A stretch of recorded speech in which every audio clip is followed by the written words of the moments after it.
திருப்பாடல்கள் 48. கடவுளின் திருநகர்.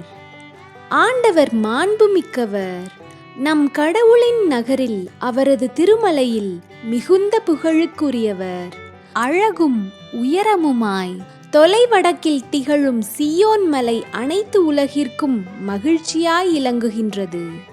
மாவேந்தரின் நகரும் அதுவே. அதன் அரண்மனைகளில் கடவுள் வீற்றிருந்து தம்மையே அதன் கோட்டை என காட்டியுள்ளார். இதோ அரசர் அனைவரும் ஒன்று கூடினர், அணிவகுத்து ஒன்றாக வந்தனர். அந்தோ பார்த்ததும் திகைத்தனர், திகிலடைந்து ஓட்டம் பிடித்தனர். அங்கே அச்சம் அவர்களை ஆட்கொண்டது. பேறுகால பெண் போல் அவர்கள் துடிதுடித்தனர்.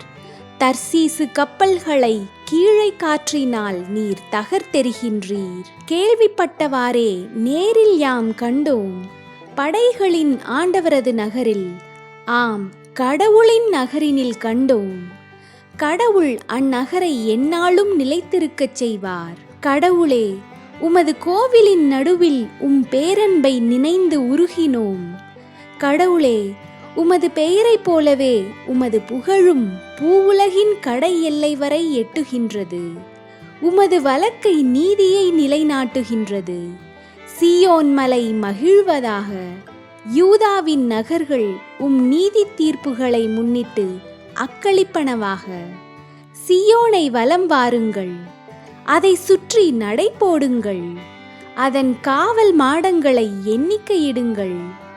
அதன் மதில்களை கவனித்துப் பாருங்கள். அதன் கோட்டைகளை சுற்றி பாருங்கள். அப்பொழுது இனிவரும் தலைமுறைக்கு இதை உங்களால் விவரிக்க இயலும்.